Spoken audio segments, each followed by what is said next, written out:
Hi, this is Andy Hoffman of CryptoGoldCentral.com, which publishes a daily cryptocurrency blog and provides professional cryptocurrency consulting to individuals and altcoin developers alike. This week's guest is someone I had not heard of until Friday, when he was a spectacular guest on one of the best ever episodes of Thomas Hunt's Bitcoin Group podcast here on the World Crypto Network. Clearly, Shem Booth-Spain is as knowledgeable about Bitcoin and crypto as anyone in the space. However, he's also a musician who has published several albums and a high-level advertising executive, making him one of the most interesting one-on-one guests yet. To that end, Shem, welcome to One-on-One. Thank you very much, Andy. It's an absolute pleasure to be invited to your show tonight. Oh, look, your camera was back on. How exciting. We just got a glimpse of the man. Okay, so first off, I'd like you to have the opportunity to briefly discuss your professional background, as well as how you came to become a crypto expert. As frankly, given your outstanding performance last week, I was quite shocked to learn what you actually do for a living. Absolutely. So, where do I begin? Ladies and gentlemen, I'm a human, opposable thumbs. I come from an arts background. I did my first degree in fine art. I'm a painter, drawer, sculpture. I was interested in sonic art and visual media. I then began doing a master's in sonic culture, arts and media in the digital age. So I've naturally progressed from traditional arts to music and visual arts and digital arts.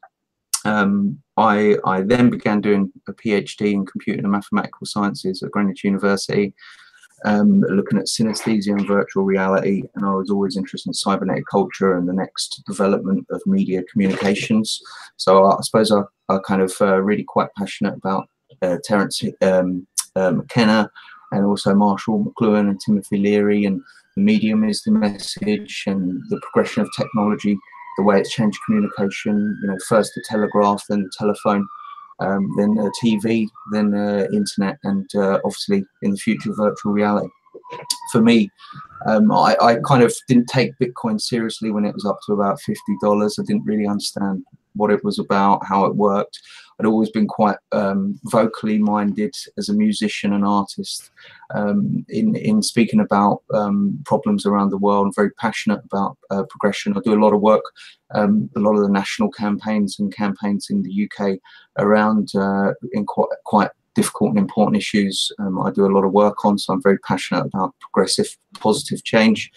And I'd always, I suppose, you know, I'd always been, for me, I was always looking for something that could really help change the world. And it was, you know, I know that sounds very naive, and, you know, and I'm a great believer of before you try to change anyone, try to change yourself and develop yourself. And as a musician and artist, I kind of, when Bitcoin hit $1,000, kind of post Mt. Gox, I then kind of looked into its the white paper, as people do, and obviously there weren't a lot of other currencies around at that point, so you know I wasn't clouded by noise, you know. So I you know, like Andre Anopoulos or anyone else, as soon as you read the white paper, you think, hang on a minute, non-debt based money that can be global money, that's not some kind of evil centralized system. You know, it really is as good as it's aspiring to be.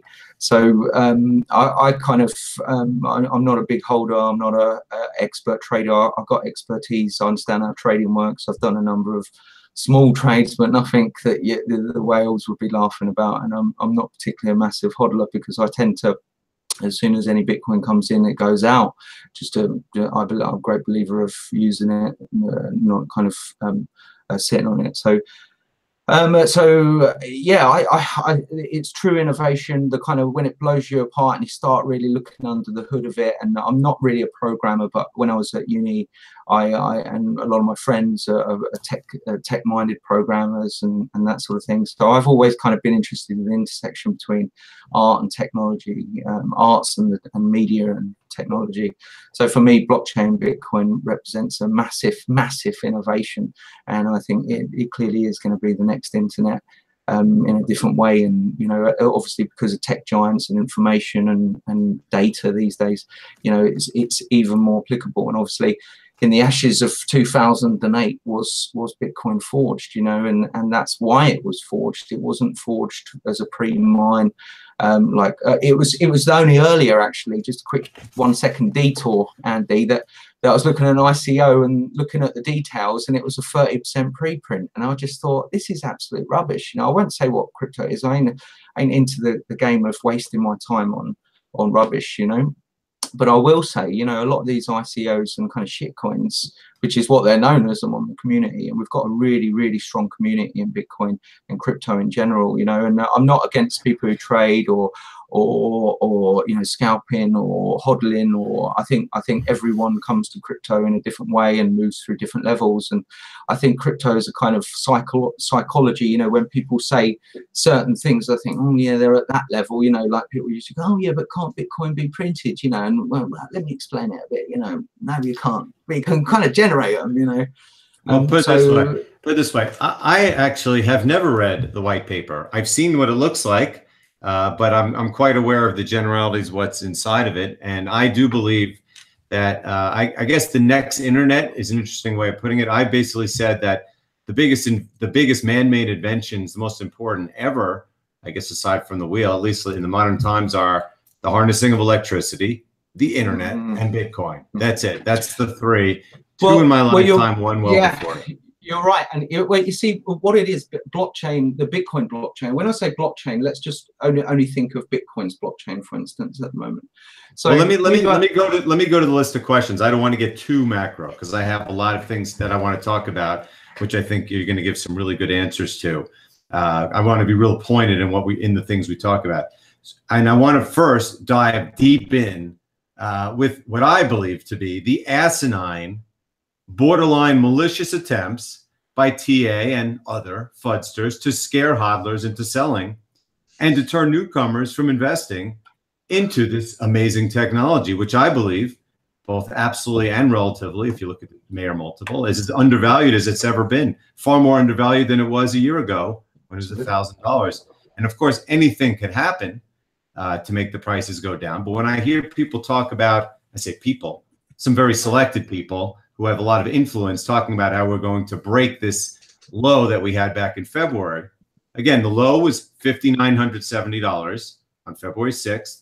It occurred and that's and I mean, it's exactly a $100 billion market cap, which is where institutions, you know, start to enter the game, big institutions. And it occurred in a quite obviously capitulatory event when the Mt. Gox trustee came in and sold 8,000 coins essentially in one day at market. And that didn't even do it OTC as well. He just spanked it straight on the market. And we're not even going to talk about that issue. That thing's been overdone. What on earth this idiot is thinking, unless he actually is in cahoots with others who are trying to get the price cheap, because this is the biggest fiduciary botching I've ever seen to do that. But anyway, you know, my question to you is, I mean, what could possibly make it go below a capitulatory event in a technology, which is amazing? I mean, there's nothing wrong with Bitcoin right now. What could possibly make this happen in the real world? So your question is, what can make Bitcoin take off, or no, go down to go for people saying we're going to break the lows. Why would we break the lows? Yes. Yeah, well, this is the thing, right? It's easier to make a price go down than it is to go up, right? But when you remember, say make, okay, what do you mean by make? Well, a combination. So, for instance, there seems to be, I was speaking to some bankers over dinner a couple of weeks back, and someone said a conversation, they said, why is everyone trying to short Bitcoin? It was like, you know, when the CME was coming up, the CMO or whatever, in December, everyone was going, oh, I'm going to short, right? Newspapers, now's your chance to short Bitcoin. Go on, you do your bit. Why do you want to short it? You know, I don't know if you know Tesla stock, Elon Musk or whatever his name was. He's always moaning on the Twitter going, oh, you bastards are shorting my stock. Stop shorting Tesla, you know. And there seems to be this kind of arrogance and egotistical kind of a vein, a thin thread of that. It's kind of, you know, you need to be attacking. Well, you don't. Bitcoin's so resilient. We haven't even begun. I mean, we've got the halving coming up in 2020. We haven't even begun to have the real deflationary aspect of Bitcoin come into play, because, you know, it's taken $180 million a day to keep the price as it is. That shows you how much buying pressure there is. That's right. You're referring to the 1,800 Bitcoins mined every day, absolutely, which somehow have not caused the price to crash. Well, I actually think that we're in a period of consolidation. I mean, obviously, because of that December, all the newbies coming in, a lot of people coming in and then buying Tron rather than Bitcoin, or a muddying of the market, and that kind of general real speculation as kind of put, it drove us right up. You know, it was a massive pump, and then, you know, the futures is coming in. There's this mechanism to short Bitcoin. But if you actually look at the charts of uranium, gold, silver, when futures joined, of course, it did press it down, but they actually went to a bigger boom than they have ever had. And, you know, remember the conversations we was having at WCN 3-4 years ago? We was praying for the day when we would be having these conversations. You know, we've just had a Japanese company bringing out a 24 terahertz mining unit that's going to be putting pressure on Bitmain. We've got new technological innovations. We've got mainstream investors, big financial institutions, governments considering and applying and using Bitcoin for what it's supposed to be. So for me, I actually think that these are all really positive signs. As Bitcoin is kind of lulled into the financial legal apparatus, it kind of actually brings a more investor solidity. So before we can enter that next dreaming, amazing pump that everyone is waiting for, the next moonshot, come on, you know, and everyone's kind of waiting for that. I think we've got to have a load of real solid things in position before that bull run can be based on not speculation, but actual technical fundamentals. And as we always know and always say, particularly your good self, Andy, the fundamentals for Bitcoin are only getting stronger day by day. You know, Lightning Network, the development, the people using it, watching the growth as the Lightning Network increases in complexity. We know for a fact that the Bitcoin rocket is flying through the air, getting bigger in capacity, getting faster as it goes. So we know the technical fundamentals, when they truly do come into play. And I believe that we're in the period of intelligent consolidation by bigger hands. If we look at the waves of the hodling waves, coins are moving from weak hands to holding strong hands. People that are willing to drive through the flood, that are sure when they look at Bitcoin, there is nothing actually broken, as opposed to Visa that stopped last week. Yeah, exactly. I mean, what you're talking about is exactly what's going on. Look, we had a huge pump, and it was caused by real fundamental changes. It had nothing to do with what was going on in the outside of the world. It had to do with the fact that the scaling war was won, and won decidedly, when SegWit was drove into the Bitcoin protocol by an incredible series of circumstances that showed the power of the community and the decentralization. I forgot what it's called already. What do you call it with the hats? Losing my mind already. To fight the universal soft fork, the UASF versus the UAHF. That whole movement drove it home. Oh yeah, yeah. And in June, I remember that. I remember that. We was watching. We was all hands on deck, because we was thinking, you cheeky buggers, you think you're going to take our crypto? I'm afraid you're dealing with the best. I mean, it was only June. It was only June when Bitmain pronounced it was going to do its. Apparently. They did it within 3 nights. They decided, they were looking at all their plans, and then they just went, solid, let's go for a fork. They didn't even sit there 6 months previous. Yeah. I'm not even talking about Bcash. I'm talking about the UAHF, Bitmain's UAHF, which made the Bitcoin price crash. That was in June. And we thought, no way that SegWit will get done. And meanwhile, a month later, it got done. And look how good we're doing for SegWit now. 2 weeks after SegWit locked in, the Bcash fork, which, as you said, completely haphazard, desperate, because they wanted to get it in, knowing full well that that SegWit was going to get in. They wanted to get in first. That came in a matter of 2 weeks' time. We had won the scaling debate. And yes, Bcash fought several times with their fake pumps and their collusions that lasted throughout the year, but that's all dead. So the price went up on Bitcoin. It overdid it. And then, of course, all the altcoins came in and the forks. And then the crypto hedge funds started on January 1st, as I knew they would, and pumped it even higher. And so we had a crash. And now what we're doing is, as you say, we're consolidating at a higher level. That's all. You know, I mean, Trace Mayer said it, you know, way back when. He couldn't have said it better when he said the value of the pre-seg with Bitcoin is not the same as the value as the post-seg with. So again, what we're doing is people are unsure what this level is that we're going to consolidate at. But when people are saying, well, it's going to crash back and lose all its gains and go to 1,300 lower, I'm going, you mean so we accomplished all that? And look at all the things, all the institutions that are looking at, all the technology that's going into it. All the forks are failing, and all the people that are joining the network and all the developers, to say we're going to just lose all those gains just because it was a bubble. No, there was a slight bubble at the end, particularly in altcoins, but what we're doing is consolidating. And anyone who looks, if you're looking at charts, you can see that we are consolidating between that 6,000 low and about 10,000. It's very volatile because there's a lot of people that don't know what's going on. There's still people that are leaving. There's institutions that are looking into taking positions. But that's what we're doing. We are consolidating, people. And maybe it's 7,500 that we sit around at for some time. Maybe it goes down toward the end of the lower end of that range. Maybe it shoots back to 10,000. But we will have our breakout. It's just a matter of time. So on that, you know, on that note, on a bigger picture basis, I want to ask you, Shem, we're going to talk about what issues, with quotes around it, are realistically in Bitcoin's near-term future. Because the way I see it, I am not fearful of anything. I don't fear governments. I don't fear altcoins. I don't fear the technology. And yes, there will be FUD. And yes, governments will say things. And yes, altcoins will do things. But tell me, what is it that you fear, if anything, in the near term and the longer term in Bitcoin? What do you fear?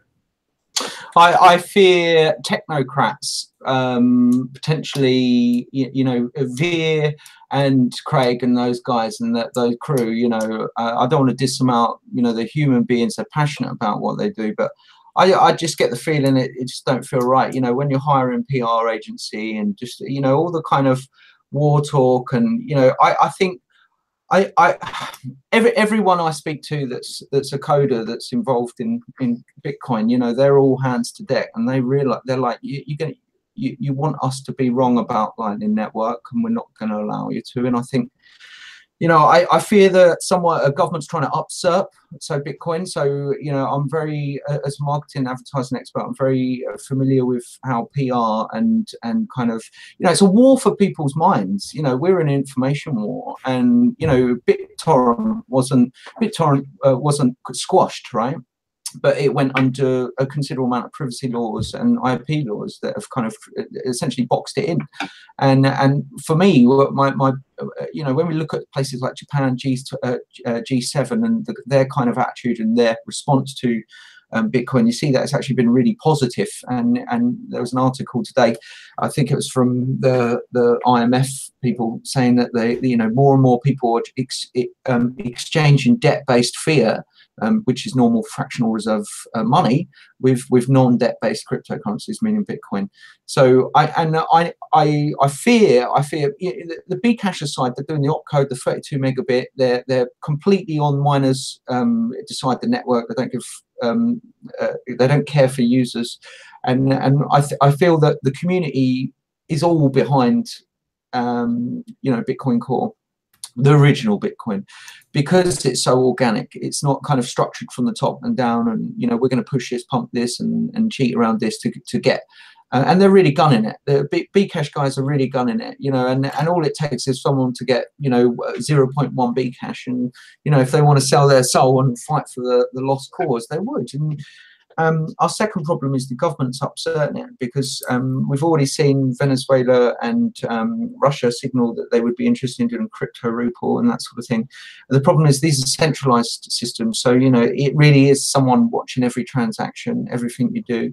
And these kind of centralized systems pose a massive danger to humanity's freedom and the level of privacy that people in the future will have. So I think that what's happening now, that's why it's so important that, you know, that Bitcoin, which is winning and you know, has got the community's support, you know, we finish the race off, and you know, we get across that finishing line, because you know, what we're playing for here is the true free open internet 4.0, whatever you want to call it. And this is going to be really good for humanity. You know, we haven't you said about technology is based on and helps GDP and growth helps nations. The problem is you know, where there's been no innovation in the technology of money for, you know, perhaps 400 or 500 years. I don't want to get that. Sorry, but yeah, you know what I mean. That's the kind of things I'm thinking. We're talking about the things to fear, and the things that you just talked about are things that one might fear regarding price. When you say you fear technocrats, yeah, technocrats, like, you know, last year the Chinese say we're going to ban Bitcoin, and it has its impact, and yes, it can hurt the price. Although of course it's diminishing returns, because China's now, quote, banned Bitcoin like 10 times. And by the way, remember they banned the exchanges? Well, guess what? Most of those exchanges are still open. So clearly they haven't banned even the exchanges, let alone Bitcoin, which they never said they were going to. And, you know, I mean, there's nothing they can do. They can say, let's say the U.S. government says we're banning it, and they wouldn't do that unless they're crazy. Yeah, they wouldn't. It would highlight what's so good about Bitcoin, especially because there's no crisis right now. It's not like they'd be acting reactively if they just came out today and said, we're, quote, banning Bitcoin for the 4% of people in the world who live in America. So again, that's something that you fear with price, but I'm talking about in Bitcoin, there's nothing to fear. Bcash isn't even really, doesn't do anything. It literally does nothing more than any of the other quote transactional currencies, but it does have powerful backing, and it does have Bitmain holding a lot of it, and therefore doesn't know how to get out of it. That's what you were talking about on Friday. Yeah, but with the advent of that 24 terahash bit miner from GMO that's just been unveiled in Japan, and if you notice that 3% growth in hash rate, hash power or whatever, coincidentally a week before that was announced, I think Bitmain's definitely going to be watching the future, because competition's coming pretty quick. And the Japanese, you know, they've rustled up this 24 terahash miner. You know, it ain't going to be long before they'll be out pricing, you know, and Bitmain's is what, $837, I think, for the S9 or whatnot. So yeah, you know, Bitmain's days are numbered, really. You know, that's why Juan's doing the old AI stuff, you know, and you know, I'm also worried about some of the, I think there's so much noise. I worry about new people coming, and that's why the work that you do, Andy, and the team over at WCN is so important, because we need OGs that people can hear talk about the technicals and fundamentals. Hey, gonna feel all right. Well, I can't shut my phone off. Got it. Hi, that's Rothschild on the phone. I want to no, I don't want to hear that. I don't want to ever hear that word again. I never wanted to hear it in the first place, and I'm don't worry. Everyone, there are no Rothschilds doing anything to the markets. I assure you. I know. No impact on anything. Okay, there are a bunch of old school bankers from like 300 years ago who are just a bunch of rich guys. We have got. I do want to warn. So EOS snapshot reveals 10% accounts held almost 50% of tokens. Don't buy EOS, people. We warned you here. but you know, back to what we're saying here. You know, the reason that China doesn't ban, and again, you can't ban Bitcoin, but that they don't, you know, crack down further. China's never going to ban it. I know. I'm saying the reason no country's going to ban it. They're more. The first thing they've done is go, can we make one that we can? No, but listen, the reason that they don't is because of competition. If they try to crack down on Bitcoin, try to crack down something that if anyone knows, if there's one government that understands it, it's them. They know it's not going away. If they crack down on it, guess who's going to become big in it? Japan and South Korea, their biggest rivals. Not to mention the rest of the world. And the reason that Bitmain has got to back off their support of Bcash, aside from the fact that they already own too much of it at very high valuations. I mean, they own. They're having to burn it now, aren't they? They're burning it. Is because they have competition in mining. When they didn't have competition in mining, when they had a state-operated subsidy that allowed them to rule the world, they could do whatever they want. They could meet up to Roger Ver and say, "Hey, let's create this Bcash, and we'll own it all, and we'll manipulate the market." And we'll buy it and sell it at will, and we'll create this whole community around it. But now they're looking around at them, at all these miners that are coming in around the world. You know, the record hash rate we were talking about on your call last week. That means competition for them, and they don't have the subsidy, or won't have the subsidy. So they are going to have to be smart, and that's going to include not just buying Bcash and mining Bcash when it's overvalued. It's going to be selling it. They're just going to be looking for an opportunity to do that. And so, again, that's just the natural course of what happens when a dominant entity is challenged, which is Bitcoin, by everyone else. They have their moment in the sun, and then they fail. It's that simple. So next I'm going to talk about, on the topic of altcoins, something I've been increasingly talking about in recent weeks with a substantial amount of controversy, which I don't think should be there, which is, one, the definition of quote, Bitcoin maximalism, and two, if it's possible that altcoins could be cumulatively destroyed by, as diehard maximalists believe. In my view, Bitcoin will always be the king of crypto as long as crypto exists. More important to the crypto sector than the dollar is to the fiat currency regime today, and that the odds of its principal use cases being usurped, like digital gold or being a cornerstone of future money, zero.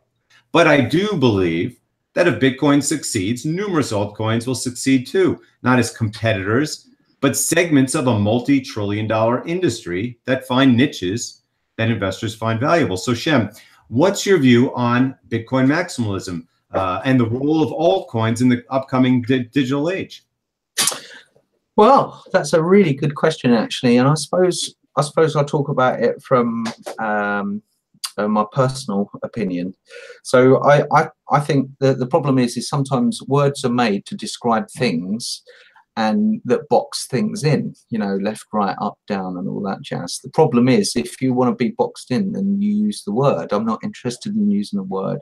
I think the reality is that anyone that really digs deep onto the technology of cryptocurrencies is immediately blown away by the reason Bitcoin was made, how Bitcoin functions, the fact that there is no central leader, the fact that there's no pre-print, pre-pump, pre-drop, airdrop, whatever. It's a fair and level playing field. Even Ripple's got a massive problem of look who's holding it. Find out about Ripple. If you own any of the top 10 cryptos, I think there's cryptos that do have genuine utility. You know, Komodo, things that can do things in conjunction, sidechain with Bitcoin, or do something that's useful. But I'm also a musician. Well, I've already said that, right? But I'm using music coin, and I was saying to a friend the other day, I was saying, you know what, as great as it is to do this cryptocurrency that's music coin, can't someone just build a smart contract for me that sidechains to Bitcoin, and I don't have to use that intermediary Bitcoin shitcoin? Now, I think what we're going to see more and more over the next 3 years is the competition between cryptocurrencies. So, you know, just as we understand today that when you make a website, Andy, it's not about just making a website, opening up shop and saying, da-da, WCN shop, you know, where's all the people? You know, you have to drive footfall to that website. So a lot of people, just like the old IPO days, are doing these ICOs, making cryptos and everything like that. And you know, they're not good intentions. They're pump and dumps, they're scams, they're coins where investors have had a massive preprint. The only logical, once you understand the truth about this and what's happening out there, and you know, and if you're sitting there with if you're bag holding coins that have been pre-pressed, pre-printed, you need to drop them and get back onto the bandwagon and join over, because you can do that within 5 minutes, people. So if you're bag holding and thinking, oh God, I've been, you know, I bought in December, I don't know what to do, then you know, you might as well go with the daddy, you know, something that's going to work. So I think Bitcoin marks a million, whatever it is, right? I think it's just logical. It's like looking at all the different engines and going, do you know what? This is the best engine by definition. It works better, it's faster, it's more secure, and it's good for the planet, as opposed to this horrible, dirty engine. It's like comparing two technologies and the people that are using them. And you'll find there's no leader at Bitcoin. That's why we knew that the community supports it so much, because we understand that, you know, Mr. CEO Ripple is pumping his coin, saying, hey, we're going to be the new, you know, whatever tomorrow. We're the new Apple, baby. You know, the reality is he's just pumping, he's shilling his coin. Okay, shill your coin, Mr. XRP, you know, technocrat, whatever we want to call you. So I think it's about coming home. I think understanding Bitcoin is the real one that's going to change the world, one that's good for humanity, one that works, one that's never broken, and one that's trustworthy, is coming back home. And it's understanding it. It's like an enlightenment stage, you know, where you go around the circles and you're like, do you know what? This is still the best, and it works right now. Right. My pushback has been, and it's funny, you know, to get that people find this upsetting, as if I haven't been the most pro-Bitcoin person. I mean, that's what I hold, and that's what I've only told people to hold. But I'm observing, just like I observed the way the world changed to precious metals, and then out of precious metals, how they died, and I rolled with it. And I'm watching crypto for all these years. And, you know, to me, look, the dollar exists in the fiat currency regime, and then 180 other fiat currencies exist too, the equivalent of altcoins. It's not like because you had a dollar-based regime that means the dollar is the only currency. There are others out there that have various uses, various values. In the case of fiat currency, nothing has value. So that's the big difference with crypto, because Bitcoin has value and the altcoins, most of them don't, but some may prove that they do, but we don't know yet. So I do think that that there's going to be a big community out there, and it will be, the burden will be on altcoins to prove their value. But I don't think per se that you are a bag holder if you are holding an altcoin. People have different risk reward profiles. And Absolutely. the people like, like us, who are very, I guess you'd say, maximalist when it comes to investing, we don't realize that most people don't care. In fact, most investors in the space don't even understand the philosophy behind it. They just think of it as investments. And so that's not going to go away. People will want to invest for different reasons and have, vastly more risk taking in the altcoin sector, which may or may not pay off, but they will do it. And so that, I'm just saying, people need to understand that everyone is not investing solely in Bitcoin for philosophical reasons. Like we said earlier, there's not a problem. People are doing it for different things, and when they're in there, they're doing different things. Some people are traders, some people are hodlers, some people, whatever. There's a whole reason and a different approach that different people use crypto for, and I'm not against that at all. I, as a musician and artist, I'm interested in things that are going to help the planet, and one of the things that's been a great problem is money. But we need money, so we need this liquid technology that can be used to transfer the store of value. And, in a cash-like principle, from seashells to chocolate pieces when you was a child that you trade, all the way to fiat and now cryptocurrencies, and specifically Bitcoin. So I think it's about people actually looking under the hood and saying, do you know what, am I investing in something that's pre-printed, that's not actually good, that's just moving a problem from one person to another? And I think, don't you want to invest in something that's good for the planet? I do. I would. Right, but everyone doesn't. But everyone doesn't share the philosophy. That's what I'm saying. I'm saying when the fiat currency regimes were just born. Let's say we're talking about our fiat currency regime, 1971, end of the gold standard. It's a new fiat regime. So you could say that, well, you should only invest in dollars. That's it. Do not touch anything else. Everything else will die. The dollar will be the only thing that exists. But as it turns out, other fiat currencies at different times have performed better or worse, and have uses sometimes and sometimes not.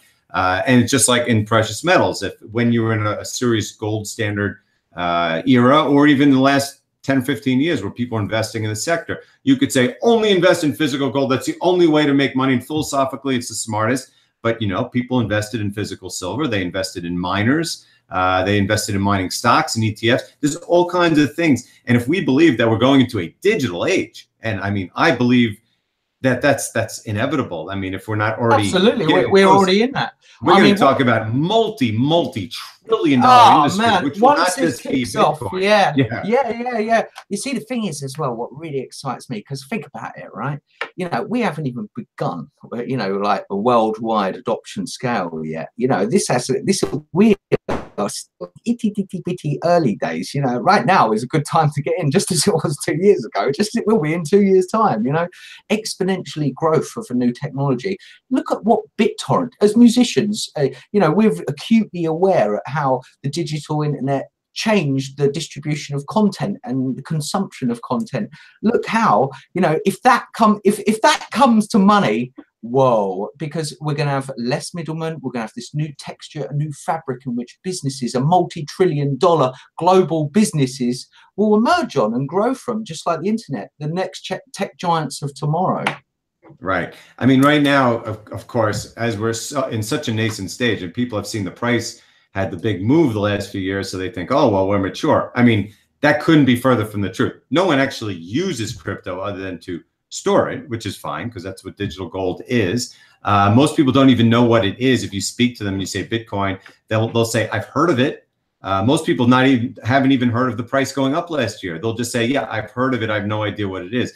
This is early. This is volatile times. And especially now that we're in this consolidation period after a huge price pump. Right now, if you own Bitcoin, there's no doubt no doubt that you're going to lose less money in Bitcoin. There's no doubt. There's no scenario in the next year or two in which you will lose more money in Bitcoin than the altcoin sector. It's just a fact.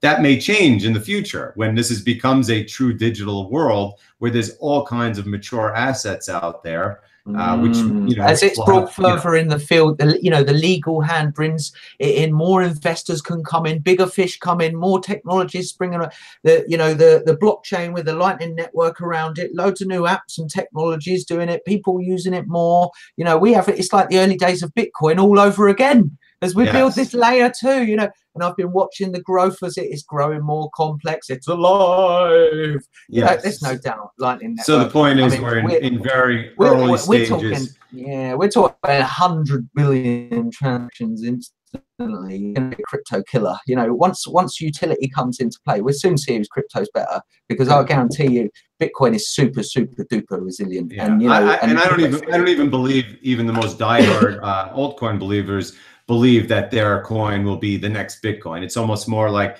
self-promotion and marketing and trying to get the word out, because especially to people who don't know better. I don't believe that anyone who's like a big Ethereum whale is like, yeah, I own it because it's going to usurp Bitcoin. Maybe some Bcash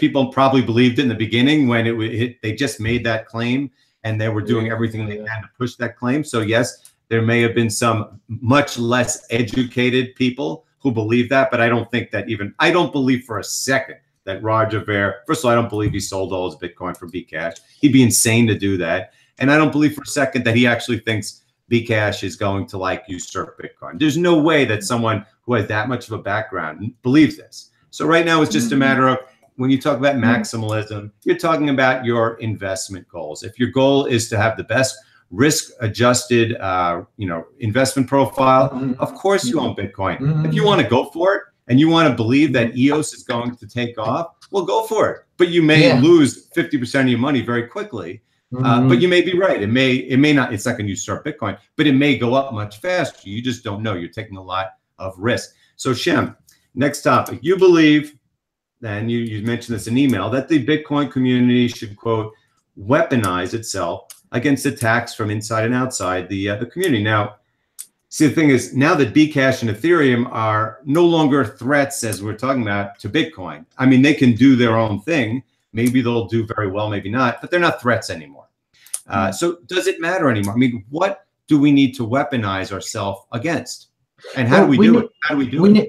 I'm a great believer of activity and proactive development. So I know there's so many people, coders out there, and really clever guys and girls, women, sorry, that can really help partake and I really hope that there's people out there that can really muster out, because it's something to be proud about. You know, Bitcoin's been going for coming up to its 11th year next year. So, you know, this is a really solid community, and often, you know, people are trying to pigeonhole people and say, oh yeah, they're all of this school of thought. So that's just them trying to use words. I think once you come to the realization of what Bitcoin is and what it can be and what it does, and you've seen under the hood and stuff, that you need to be doing something. You need to be joining us. You need to be getting on that GitHub and you know, taking a technology and developing it. I want anyone out there that can help. You know, I want 200 whale pandas all shouting for BCT. I want, you know, 2,000 programmers coming onto the Bitcoin GitHub and making a change now. Go and test Lightning Network. Go and set up devices and have a tinker with it. Get involved. You know, if you can't do programming, then get out and meet some of the set up Bitcoin groups. You know, we've been discussing and approaching retailers across the UK and discussing and inducting, you know, different retailers into how to use Bitcoin. You know, and we've had so much positive feedback. You know.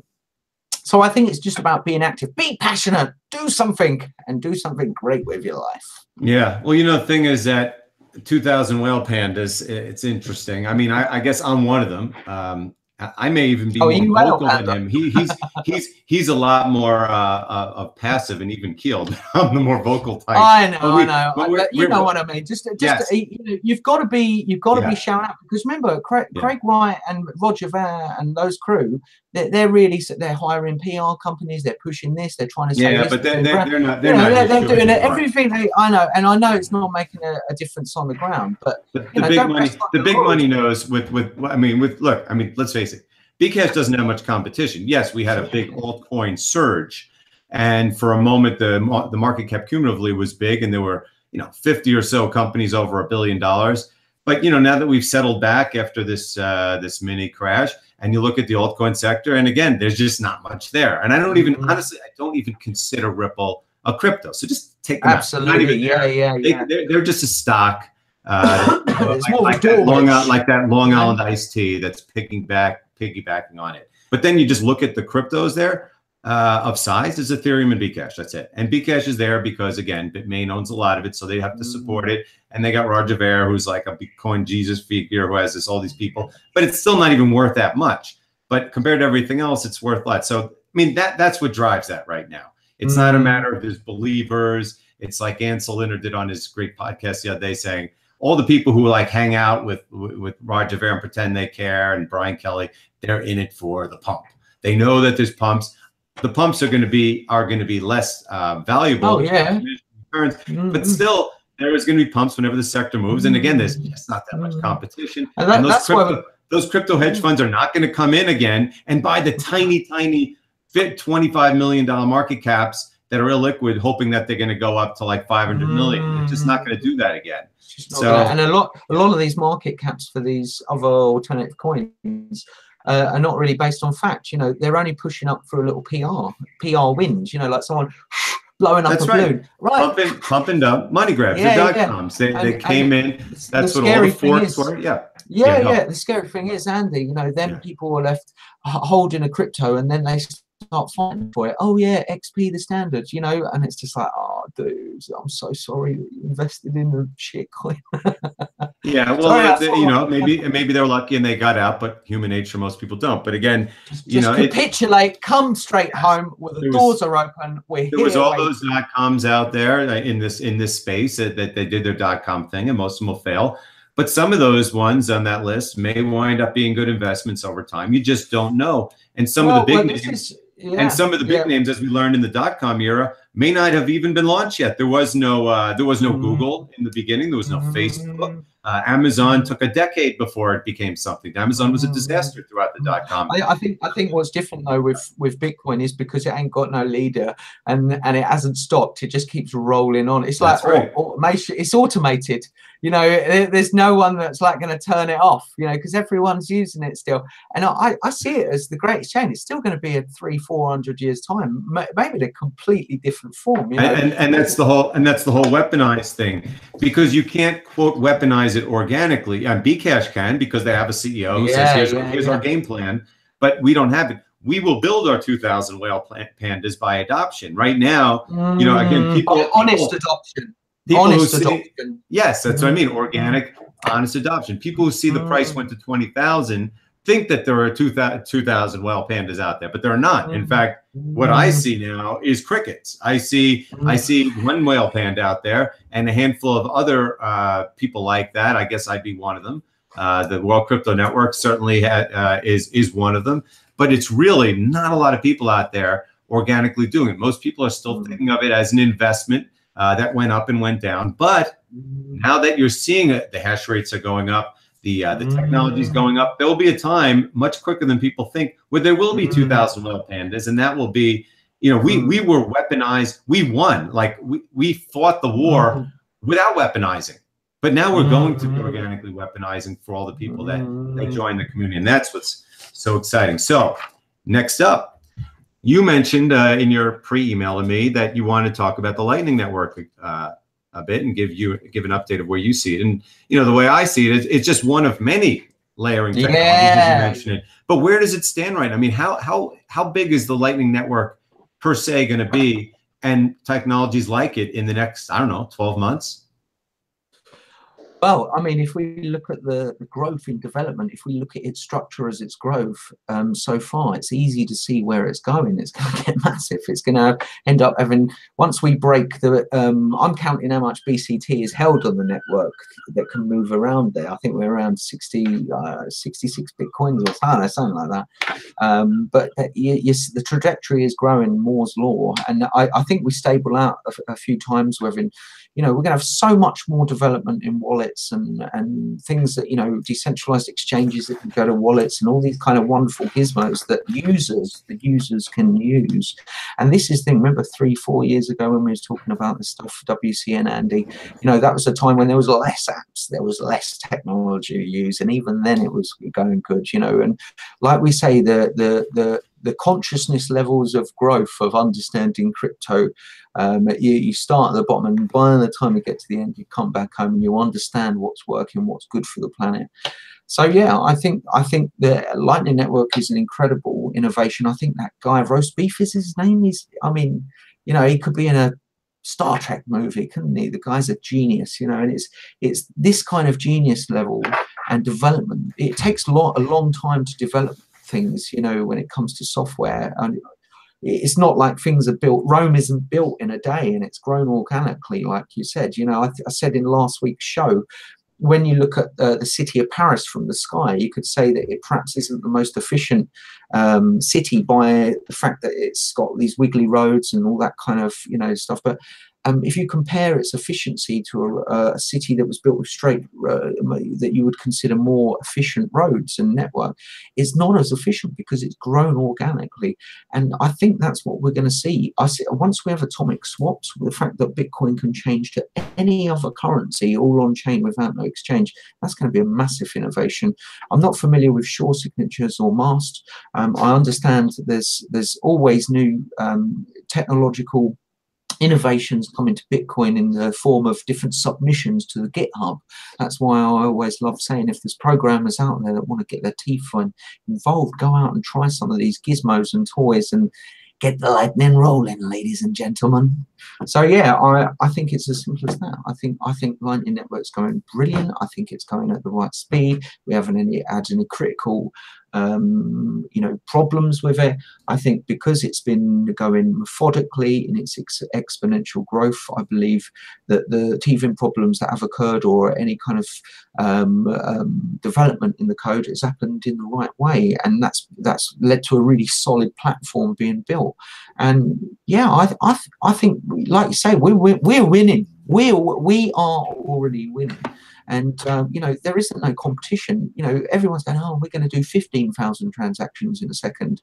Who can compete with 100 billion? Well, what it comes down to is, and the beauty of it is that while it's being developed, and the way I see it, it's developing a lot faster than I was told last year. If you told me we'd be where we are now at the end of last year, like in October, November, I wouldn't have believed you. It's going that fast. But the thing is, the beauty of it is it's allowed to progress while it's not needed, because right now, the use case for Bitcoin is digital gold. It's growing in acceptance as a store of value, and it's dramatically undervalued. And no one is going to spend it until it has a critical mass. And people think that it's reached an equilibrium value. And there's no way you're going to have any kind of major currency have an equilibrium value that causes people to spend it until it's much higher. And we're talking about trillions. I mean, to me, to even think about, I'm past the stage where I got to hodl it as an investment. I mean, it may be six-figure Bitcoin before I even think about that. So the point is, while everyone, Andy, your hands are still. Yeah, I mean, it's the way I used to think. It's the way I used to think about gold. It's the way I used to think about gold. That's another story. But the fact is that right now these things are building while people are using it as a store of value. And what it's going to do is I think a lot quicker than people realize. It's going to make the big money realize, you know what, this can be faster than Visa. So for anyone said it doesn't scale, I mean, we're talking about a year ago, we couldn't scale at all. It could be in a year from now where people are going, I don't know if Visa could keep up with these guys. I mean, and again, this is just one thing, the Lightning Network. Lightning Network was just the beginning. So that's the purpose it's serving. All these brilliant people are coming on board that are making it work fast and efficiently. Network fees are down as low as they've ever been. And network fees are going to stay low as long as especially with SegWit. I mean, we're never going to have that December again. You know, it was like a pig squeeze. All these pigs trying to be squeezed in this little exit, and price of transactions going up. And we already saw from the disclosure of some of the emails from the Bitcoin Cash camp, right? Those guys going, oh yeah, we flood the network. We're and then we're going to bring notice to that and say Bitcoin's not working. Because of SegWit, and it's only going to get bigger and bigger. We're never ever going to have a December again. The autoimmune system of Bitcoin is incredibly resilient. Innovation. It's you throw something at Bitcoin and it stress tests it, and it will just grow. Where a load of coders, because it's had 10 coming up to 11 years of development. There's no other coin that's the anti-fragility. That's the anti-fragility. Bitcoin, Bcash would have been better off just forking off and saying we're going to attempt something else. Instead, they tested the system, they attacked the system, and the system won.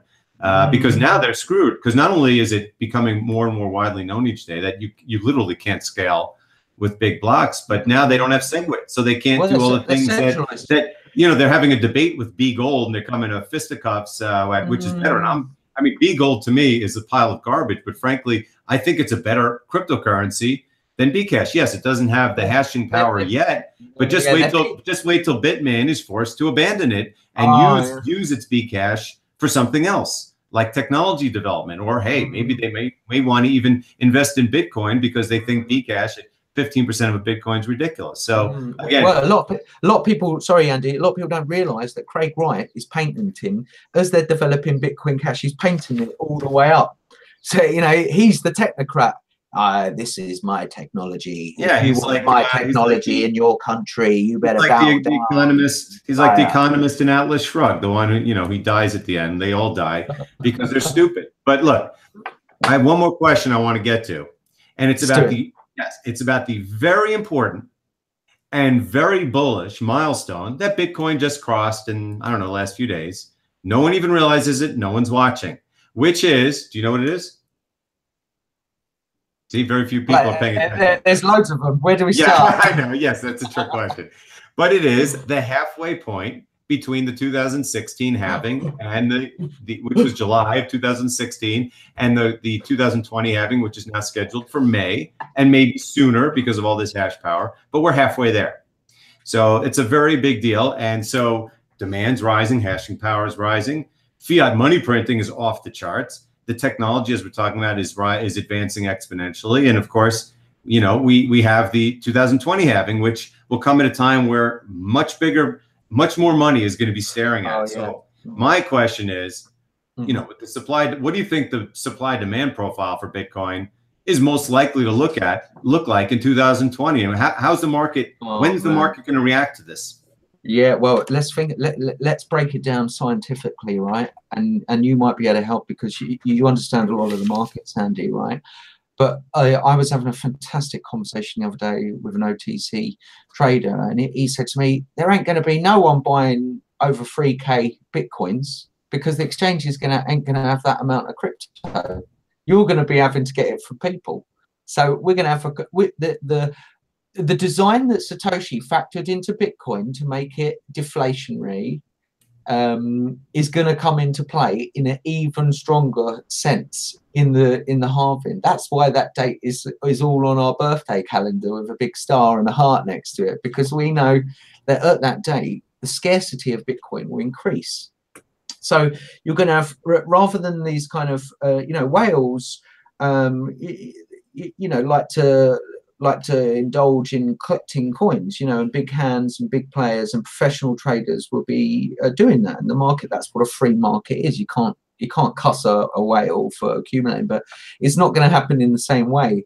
There's going to be, and the thing is, Bitcoin's different from fiat, right? We've got a really strong hodling culture. I've met so many people that they're like die-hard hodlers, and they understand crypto. They're never ever, it don't matter what FUD you give, they're like, oh yeah, China, I don't care about China, I'm a hodler. That's really funny. That's really funny. You should bring that. I never thought of it. Yeah, you got to have, these guys are rock solid. You got to have a think of it. I mean, we're in a fiat standard now. It's dominant. If you ask anyone, like, what do you think of Bitcoin, and they just say, I don't know, I've heard of it. Didn't it go up last year? Or I mean, the point is, all these people who believe in the almighty dollar, none of them are quote hodling dollars. None of them are saying, yes, I'm getting as much dollars as I can so I can put them in the bank. They know that people know about inflation. They also know that interest rates are practically zero. So everyone believes in the dollar, but no one wants to hold them. So of course, what do? They buy stocks with them and bonds, which are helped, of course, by the government printing more dollars to buy stocks and bonds and hold them up. And then they buy real estate because, as we learned 10 years ago, or people thought real estate can never go down, et cetera. But the fact is, no one is hodling dollars. I mean, yeah, if you have enough, you're building savings. Live off the interest. Bitcoin, that's the whole point of Bitcoin. It's to hold it because it's undervalued. No one believes that the dollar is undervalued. And that's absolutely correct, Andy. And I'll add to that, because a lot of the culture of Bitcoin, the reason hodling is not only obviously the price appreciation over time, but they got into Bitcoin because it's a parallel financial system that's not tied. Well, a lot of research says that it's tied to the stock market, and that could be as the two become to merge and one becomes dominant, where one's always crashing and booming and busting and stuff like that. But this is really the first time humanity's ever experienced this kind of gold kind of smart digital money cash-like technology, and it truly is a real innovation. It's much more resilient than what a lot of people can think. And I suppose, look at hodling waves, look at weak hands, strong hands, and a lot of people don't want to. A lot of people think that they're waiting for the day it cashes out. No, they're waiting for the day that their Bitcoin or crypto gets to a certain number and then they cash out. Whereas most of the people that I know in the community are not into crashing out, because they're into the parallel financial system in itself. They're into Bitcoin to use it to be within that system. And who was it? I was at a Bitcoin meetup the other week, and there was a guy that had turned 90% of his savings from fiat, and he wasn't a millionaire or nothing, but he was a traditional family person, I suppose. Yeah, you could say, a man in his early to mid 30s, and he'd kind of just got rid of fiat, and he was saying, well, in 10 years, the money that we've saved for our child is going to be nearly 1/3 less. So there's no real reason for us to be using fiat as a saving mechanism. And it's funny. It's funny. People were hodling gold way back when the price was controlled. They were hodling. The government said the price is $20, $20, $20, and yet they were hodling it, knowing that it wasn't allowed to go up because they thought it was undervalued.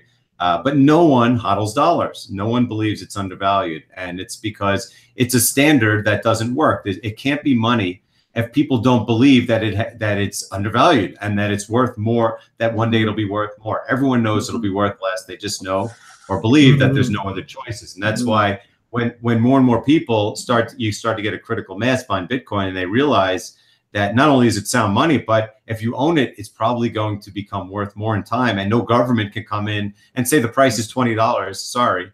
That's, and you couple that, of course, with the halving coming up. There's a lot of things that are going to go on that are going to be Netscape moments for Bitcoin. Because if we say, when is it, 2020? Is there a certain date that we think it's going to occur? Well, right now, if you just Google Bitcoin halving 2020, the website shows you the countdown. Right now, it's like May 28th, 2020. But that changes with hash rate. If hash rate goes up, it'll come sooner. If it goes down, it'll go a little later. Yeah. Come closer, Harvin. Come closer. Yeah, it'll come closer. It'll be closer to that. I don't know the math, but I'm guessing it'll be sooner than May. Not much sooner, but sooner. The point is that we're past halfway. So in the interest of time, and I just want to add to, because you mentioned about the dollar. So I think once the Bitcoin is becoming closer and closer in the fold of the legal system, and because Bitcoin is compatible with global notions of freedom, i.e. like the internet, it's not it's a technology that is compatible with Western and Eastern ideology in terms of financial media, i.e. meaning that the dollar who's to say that the dollar won't sidechain to Bitcoin in the future? Because already, and I'm sure you know better, and it was it SDRs, the International Monetary Fund basket, that they put the yen, JPY, and a few currencies in to Right, make it's something that will never happen. Global, it's a political construct. We'll go on. Well, it's a political construct, and you receive it, but it's what's currently used for a global currency at the moment. Right. So, and already the IMF and global monetary policy makers are understanding that Bitcoin is the native currency of the internet, and it will be. So I think that a lot of currencies will sidechain to it, and that's a good thing. And I think once legislators and those kind of people understand the fundamentals of Bitcoin, they're only going to want to use Bitcoin compared to a pre-printed, controlled, centrally controlled digital currency as like Ripple or one of these shitcoins. Yes. Well, and on that note, which I agree with 100%, people, hodl, don't listen to the fudsters, don't listen to the TA fudsters, don't listen to the politicians, don't listen to the bankers. Bitcoin is here to stay. It's just a matter of time of how fast the adoption rate is. So with that, again, we're going to conclude today's podcast featuring one of the Bitcoin community's most interesting and diverse commentators, Shem Booth-Spain. Follow him at Shem Booth1. Download his most recent album, Love Songs, from iTunes Music, and he has, I believe, another one coming soon. And as for me, I'm extremely active at Andy_Hoffman_CG and the CGC blog at CryptoGoldCentral.com. And if you're an individual or altcoin developer seeking professional crypto consultation or marketing, please contact me at ahoffman@CryptoGoldCentral.com. Thanks very much. Thank you, Shem, and have a great crypto day. Arigato. Have a